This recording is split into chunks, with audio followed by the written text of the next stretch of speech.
recorded lectures on, I should say, on the cloud. And now we are just almost getting ready to start. Let me also put the screen share, going to, I should say, this screen that we have, maximize the window. Okay, put it up. Then we start, I should say today, we start the sessions by our lab. From tomorrow, as I said, we just put the lab, I should say, at the end of our class. That's gonna be a very different structures from tomorrow. But today also, we just run it for the first because we have been behind of our lab sessions. Okay. Now, let's move on.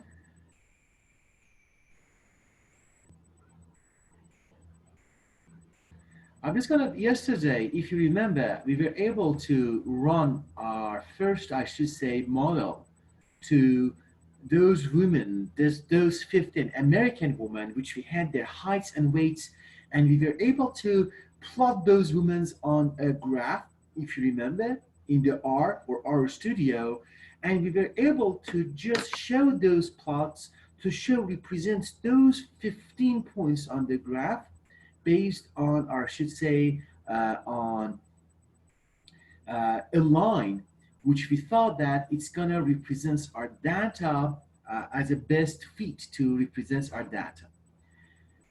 Now, the plan which we are gonna have for today is gonna be this. We plan to just move on, and I'm just gonna talk about a very simple structures of the things that we had on our data sets. Before we move on to the R environment or R studio, I'm just gonna show you something before. Imagine that we had, for example, representing those 15 women.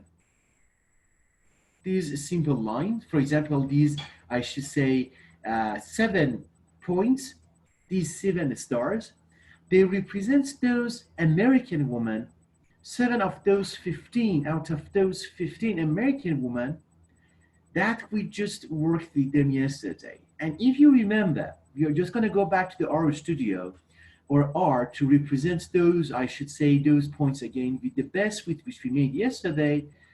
If you remember yesterday, we said that, okay, we cannot fit a line that connects all these points together. Because if you also remember yesterday, we said that this axis represents, for example, the x-axis represents the weight of those women. And we said that the y-axis represents the height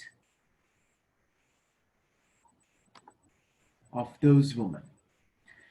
The thing which we said on a couple of days before, we said that we can just come here and represent these lines by only one single fit. Yesterday, we saw that the fit we decided to make out of these lines, it was this a kind of a straight line, as an example that we had yesterday. It was our fit to the line.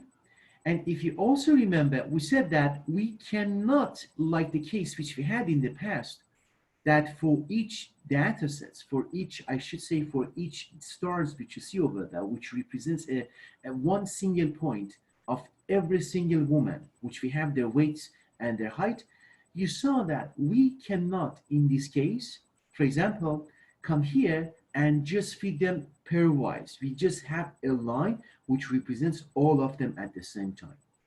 Look at this woman which I have here. I'm just going to come here and represent, I'm going to focus just on one of these women which I have. Look at this woman. For example, this is one of the women in our data sets, which we have it's plotted in the Cartesian coordinates. You can very easily see that. You can show this woman on the coordinates which you have. For example, imagine its x-axis is going to be this. Its x-axis is going to be this. And we say that, for example, if this is going to be, let's say, if this woman is going to be the first woman, I'm going to show that, for example, that's going to be the second woman because it seems that you have one person behind it. I'm just going to call that XA. A stands for example, Angelina. Her name is Angelina, and I just called it by the A. Look at that. This woman, if we have this woman X, which this, I should say, this green line here represents its X axis, when I project it to the X axis and I read it, for example, it's going to be the XA. It's going to be its coordinates along the X. You will see that if you want to show that what is going to be, I should say, its y-axis, it's very simple. The thing which we have done, we connected like this. We just started from this, and we connect our point to the y-axis.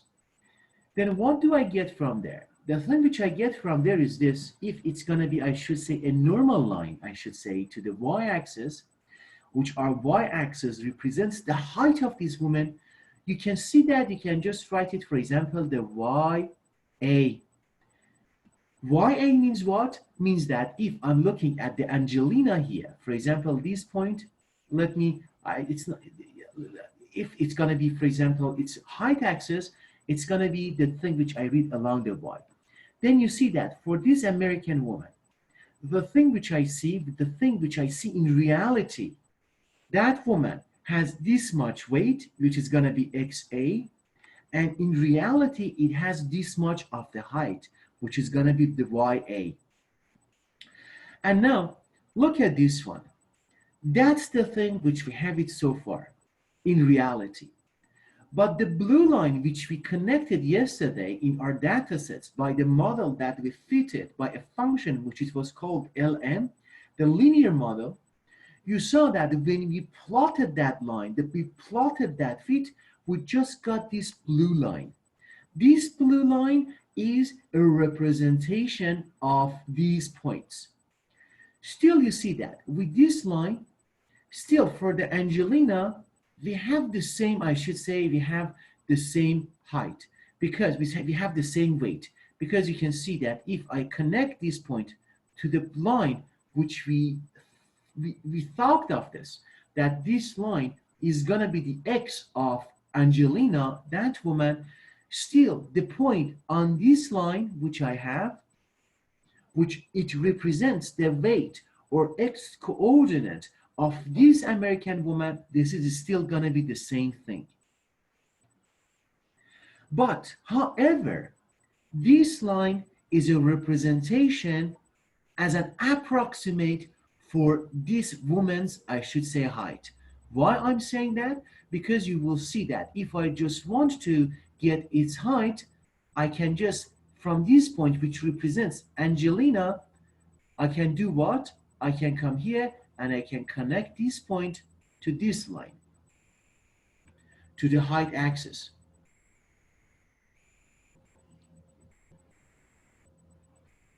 You see this?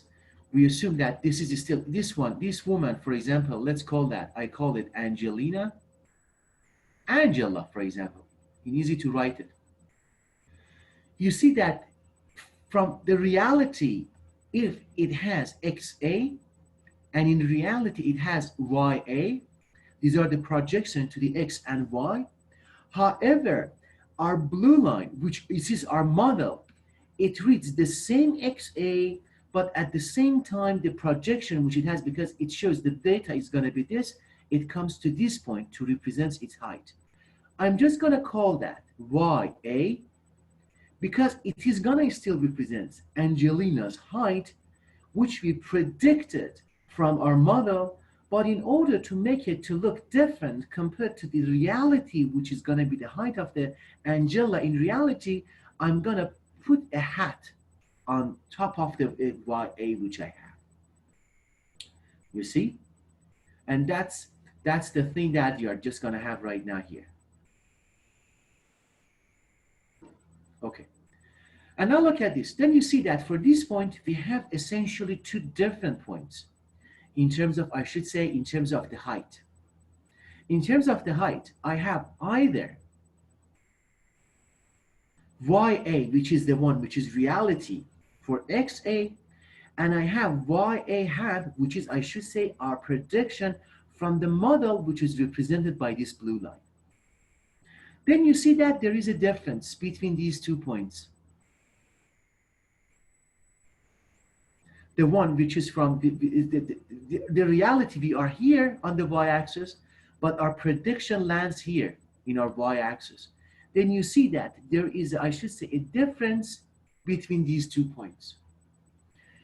What is this difference? I'm just going to write it here. I'm going to write it, let's say, I'm just going to write it as YA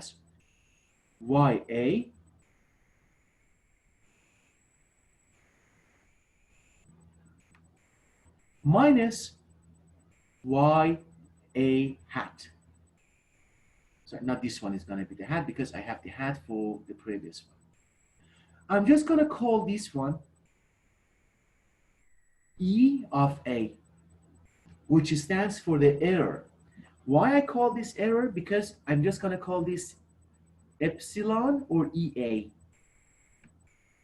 which it means that the difference which we get when we plot the function from, I should say, from what is real in reality for the height of the Angela and what we predicted from our model, which we call that Y hat of the A. And the difference, it shows our error. I'm just going to write on top of it. This thing is very crucial to learn it. I'm just going to call this error of our model. Our model is off this much from the reality. However, look at the other point, for example. Look at this point, for example.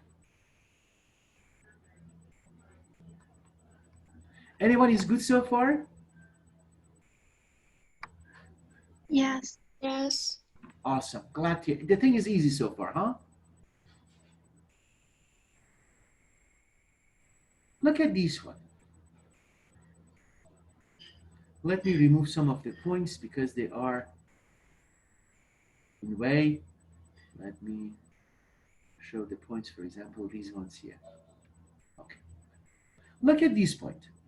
I'm just going to go move on to the other point. But before I move on, guys, I'm just going to show that something to you.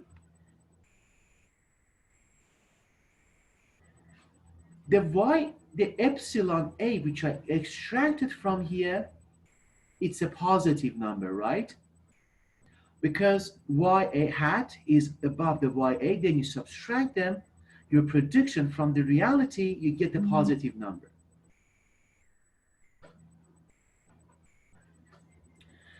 However, I come here and I should look at this point here, the other point which I'm just going to represent it here. This represents Brenda, another American woman. Brenda, how much height does she have? Brenda's weight is going to be this. I'm going to read whatever I read, I should say, on the y-axis. I'm just going to put a normal there. I'm going to call it X of B, which represents the weight of Brenda. B, imagine that stands for the initials for the Brenda. And it's very easy, without looking at what you have predicted from your model, it's very easy to find how much height Brenda may have. What to do for it? You come here, you plot this one for Brenda. And what is that going to read? You call that YB. This is essentially what is going to be the height of the Brenda, YB. However, what is the intercept of the X? Imagine that the normal which you have towards the feet, this one here, this one essentially for Brenda in our model represents the same X. You see that? Our model still have the same weight for Brenda. But in order to see how much height is predicted by our model, we said that if still is going to be the XB for Brenda, because look at that, they are along the same line, normal to, because this is normal to the weight axis, this point also has exact the same weight for Brenda. Then what does it mean? It means that if you want to predict what is going to be, I should say, the, let's say, let's call that the height for Brenda, the thing which you do is going to be very easy.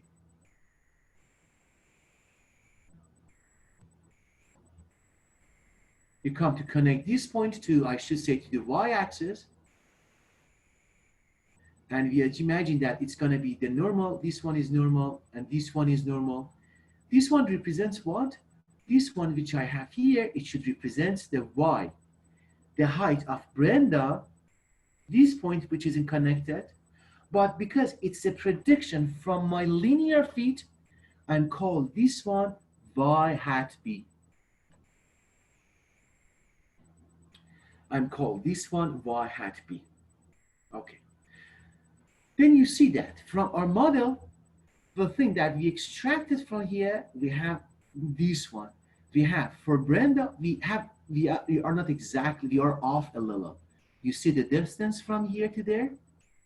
Our reality is this for Brenda in terms of its heights, but our prediction lands here, which it means that we are off again here by an error, which I call that epsilon b, which it means that the error which we have from our model, which represents the one for Brenda. And in order to find the error for Brenda, if our assumption is that we just write the error consistently for all each 15 women, I mean that we subtract initially in our model, we subtract our predictive model YB minus y hat b minus yb, it means that the difference between what we predicted from the model, which is y hat b minus yb, which is the actual one, we call that epsilon b, which is going to be the error which our model commits for Brenda. And you can see that in this case, what we have the error b for Brenda. Is it positive or negative?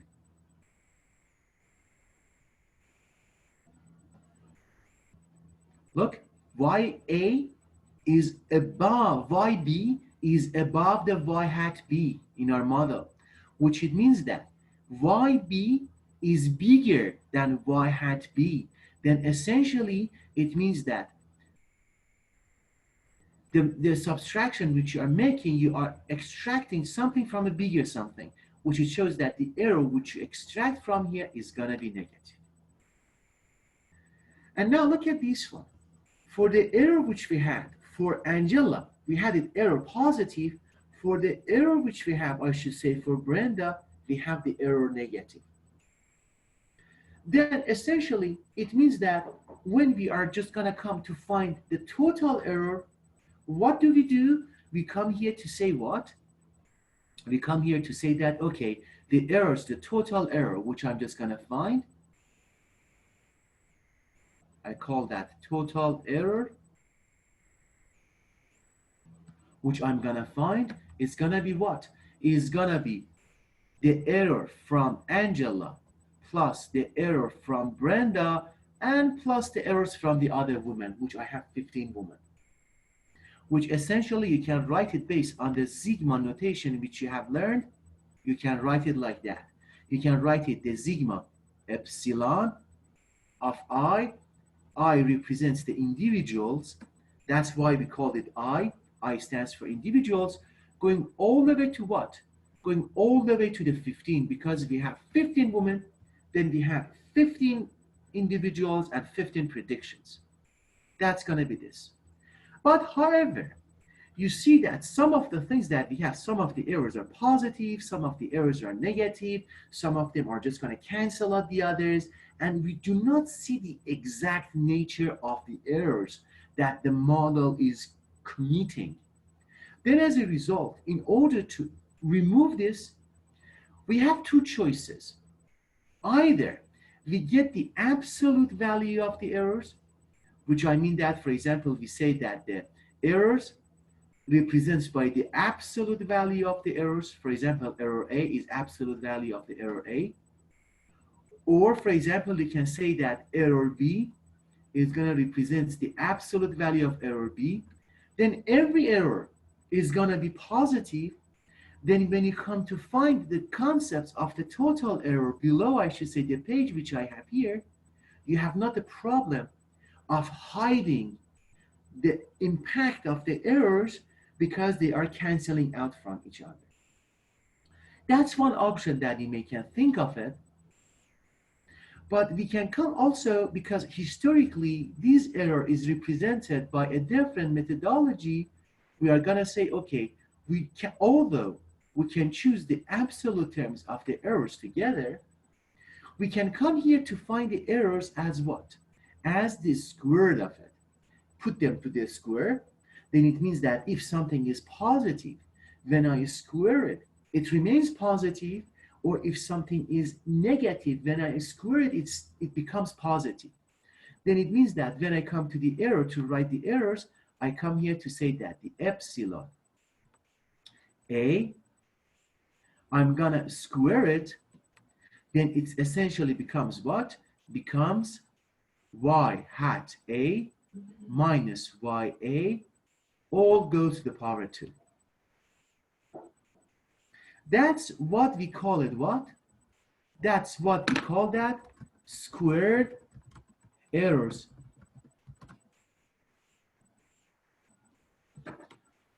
The same thing for the error B is going to be the same thing. I said that the error B also is going to get squared.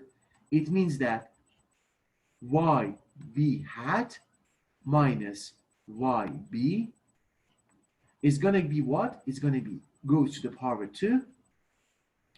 Then if that's going to be the case, then what's going to happen? We see that when you look at all these errors here, from error 1 to error B, because we put them to this square, if something is positive, it remains positive, or if something is negative, it becomes positive. Then this error is positive, or it can be 0 if they are exactly the same thing, the prediction are the same thing, and this one is going to be, again, positive. Then as a result, I'm going to go to the next page. We come here when you just want to find how much error the model is making. For example, if you imagine that the predictive model which you have created, it's like the machine which it gives the error for the data sets, then when you come to find the total error, what do? You say that, okay, the total error which I have made for this model, I call that total error, total epsilon, becomes this sum. Let me just, before writing the sum, write this one. For the A, I'm just going to write, for example, ya minus ya. This is going to be positive plus. I know for consistency, initially I write the prediction from the model, which it comes with the hat on top of the variable. It's going to be for point B minus the actual one which we have for point B. I know it goes to the power of 2 plus other points which we have. Then you know that based on the notations which you learned from function 11, you can show that by the sigma notation. You show that, okay, the sum of the errors becomes y prediction for individual I minus its actual value, which is I. It all goes to the power 2, and I have I here, which is from 1. It goes in our model, which is for 15 women, it goes to 15.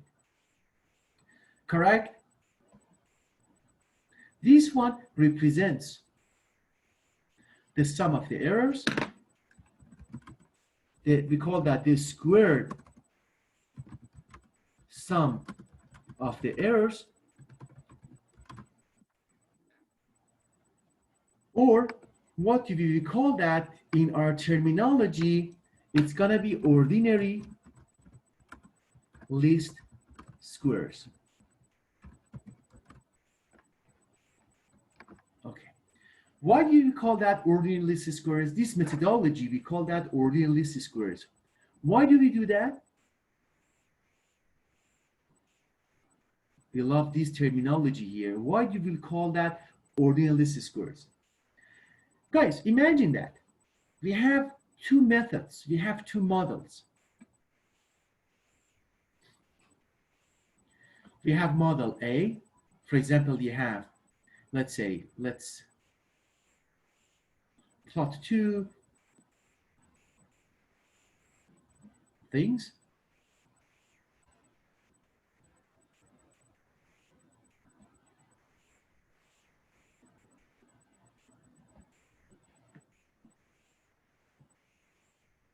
Okay. These are going to be our women's height. And I'm just going to feed them by this line first.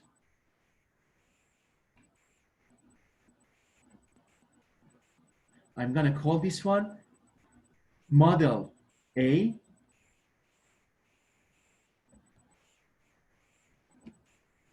Model A, when we fit them, we get the errors for each point based on the methodology that we set. For example, for each one, we see that how much is the y, the actual y, and how much is predicted. We subtract them, square them, and we add all those errors together. We get the error of model A. We get it, for example, we get the sum of the squares. We get it, for example, let's say 2.7. However, for model B, I'm going to fit it also with another model. And I say that, okay, another model, I say that this is going to be another model, which I fit my data. I call that model B. And I say that the total error of model B is going to be, for example, 2.9. Okay. We see that we had some data sets. However, we were able to fit them with two different, I should say, linear model. Then we ask ourselves, which prediction is going to be the best fit for our data sets? What do you think, guys? Which one is going to be the best one? A or B?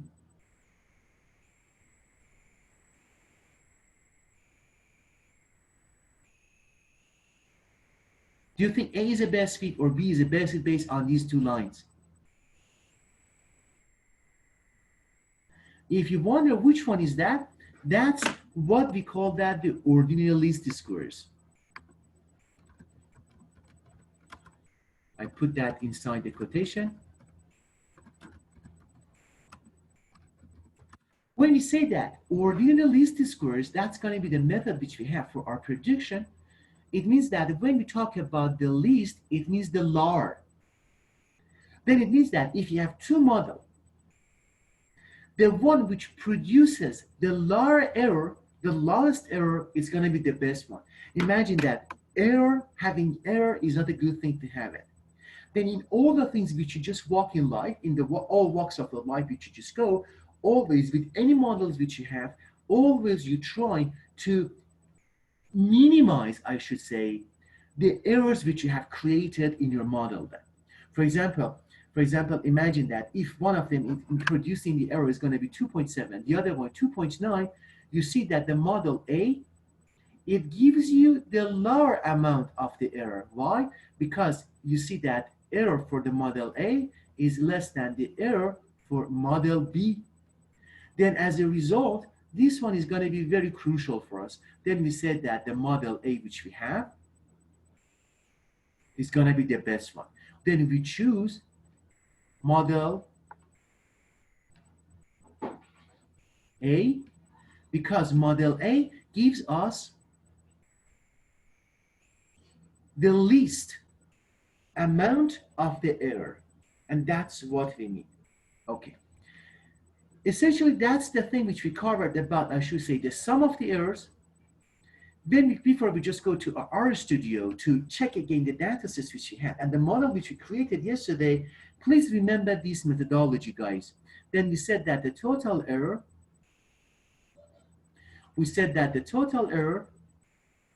is going to be represented by this sum of all the squares. This is going to be crucial. Then we said that when we come to this model and we have epsilon A, it means that the sum of the squares of all the individuals points there is going to give, for example, this figure there or this figure there. And always remember that the errors is going to be either 0 or positive because we just put them, we just squared them. Okay. That's pretty much everything before we go for the break about the tutorials for the lab. And now the plan which we do is that now we just want to just go to the R Studio and just check the things which we did yesterday. What we're going to focus today on the thing which we did right now, which is going to be the errors which we were able to compute based on this model to see them, I should say, on the R Studio, which we had it, I should say, on yesterday.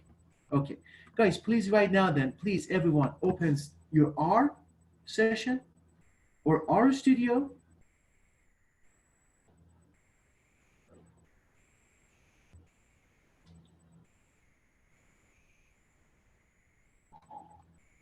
I'm just gonna stop the share and share, I should say, my R Studio. I think, Laura, you're opening your R, the others are opening their R Studio. And Laura, please, at any stage, when you run into a problem, okay, please let me know. Okay. Then we can just go back to the R to just see what happens in the R then. Okay. Okay. Thank you. Okay, that's essentially what we did yesterday. We just you can, if you do not see your data from, if you open your R or R Studio and you do not see, I should say, your codes which you did yesterday, please go to the file. It can be the same thing for R or R Studio. When you go to the file, go to the open file. There's a shortcut for it, which is called Control+O. It means that you press the Control button and you press the O. You open the file. When you open the file, you have a window which it opens. This is called Open File. Remember, yesterday you saved your file into a folder. We saved as it into a folder. For example, I saved them into, let's say, for example, lab codes. When I open that folder, I see my file, which I saved it yesterday. It was called woman.r, which we learned that .r is crucial to save your R file. When you see your file, you can either double click on it or you single click on it. When you see the colors change in the background, you just go to press the open. When you do that, you have your file open on a new script, either in your R Studio platform or in your R session. Yes, Laura? Yes. Awesome. When you open your file, you see that, okay, that's what we did. We just called the data sets. It was called women. We did some preliminary investigation. We saved some, I should say, we extracted the heights and the weights of our data sets. We plotted our data sets. You see the plot here, and if you're rerunning your codes, you see the plots. We had American women aged 30 to 39. We had their weights on the x-axis and the heights on the y-axis. And we just run our first model in advanced functions, which it was LM model. We call that model based on the formula, which it's height, and it goes to the weights. No, it's height, which is a function of the weights. And we have the data, which we said the data is going to be the woman. We said the R that we are looking for to generate a linear model in our women data sets in such a way that we are going to predict the heights from the weights. You saw that this is a linear model based on the things that you saw that from the tutorials yesterday. It's a polynomials degree 1 which we are looking for slope for the height, sorry, slope for the weight, and an intercepts of our model. In order to do that, we say that we stored the model into an object, which at the end we just call the function as a summary for the model, and we were able to run it.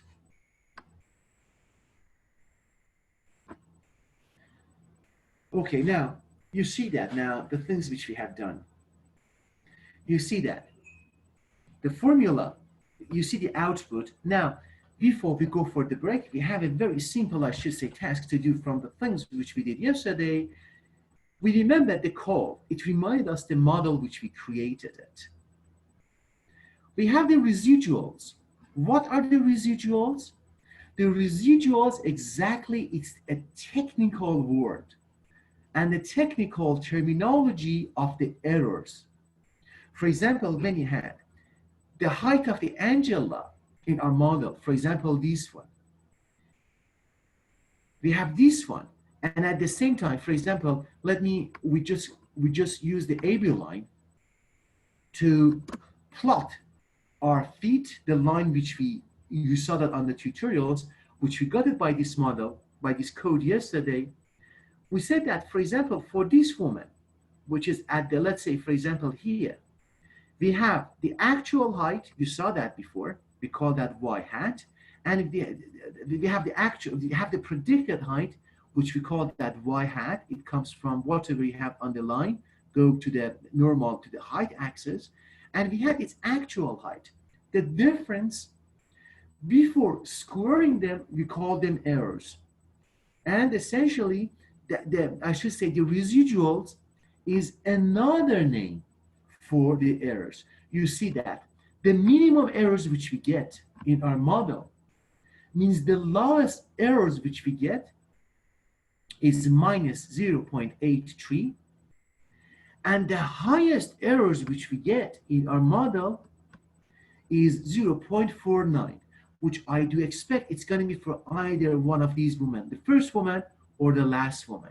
It means that the biggest error, which it means that the biggest difference from the actual height to the predicted height is this one. And it also talks about what is the median, what is the average of the errors, the residuals. Then it's going to be the interpretation of, I should say, the first item in our model. Then we had the individuals, and also we had what? We had residuals. The residuals is going to be the difference one.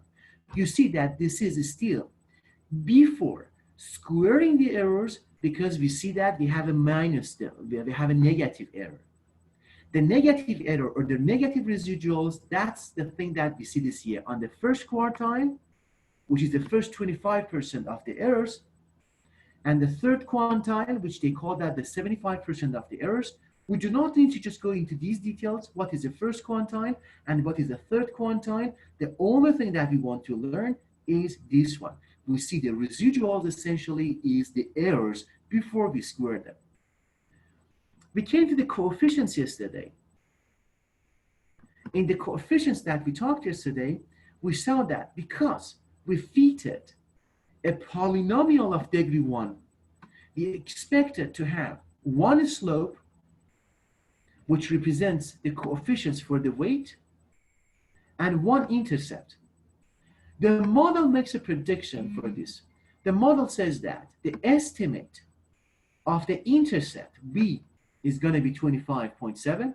We talked extensively about that yesterday, and we said that the slope is going to be 0.2872, which is going to be the coefficients for the weight.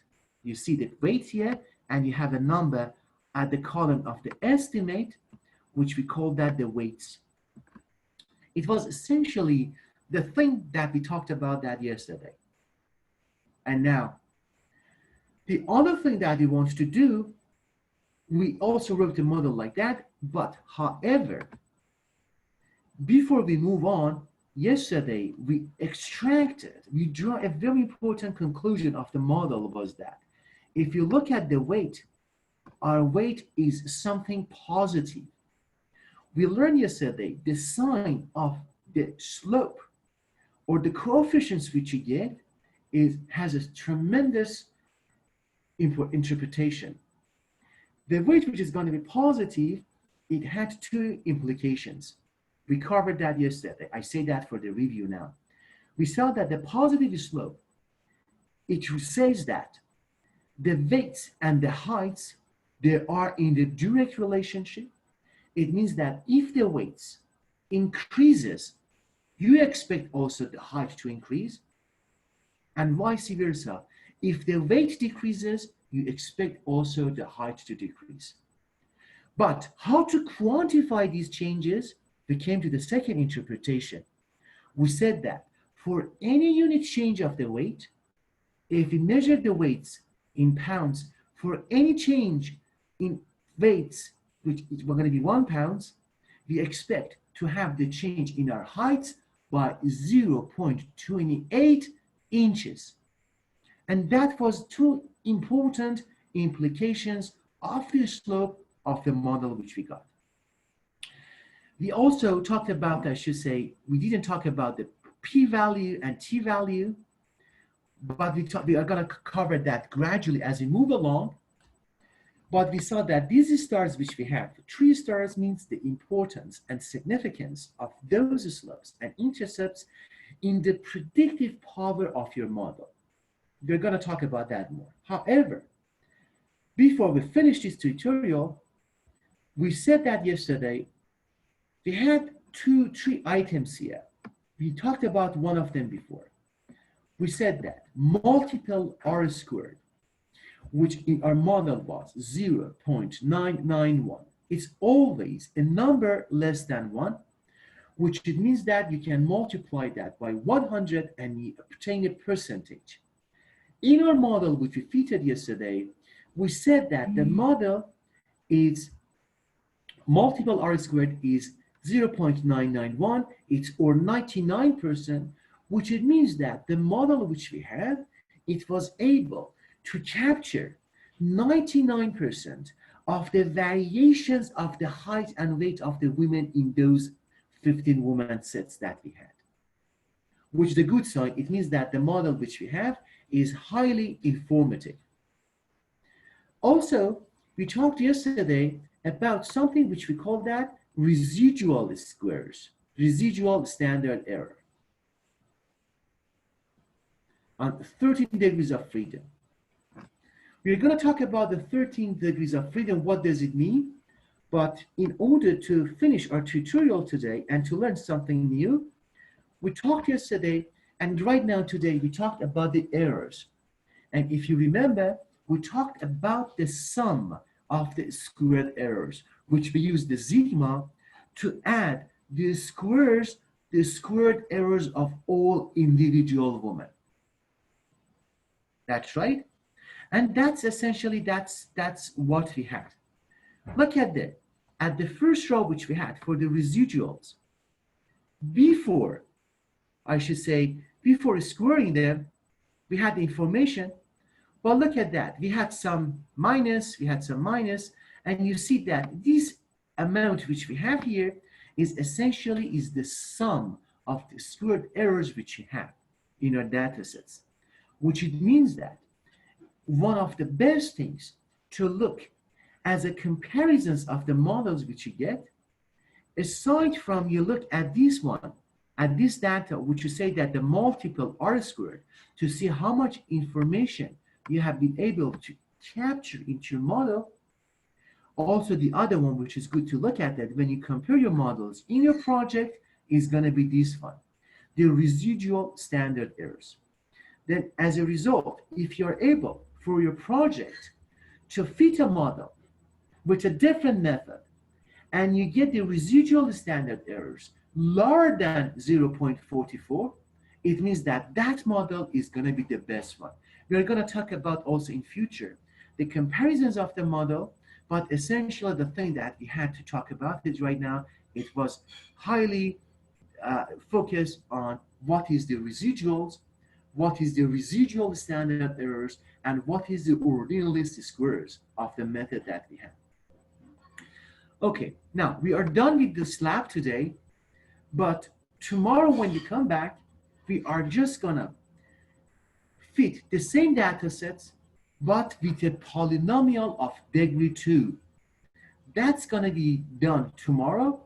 It's a very interesting lesson to learn, and that's essentially uh, that's uh, that's the purpose of the task for tomorrow.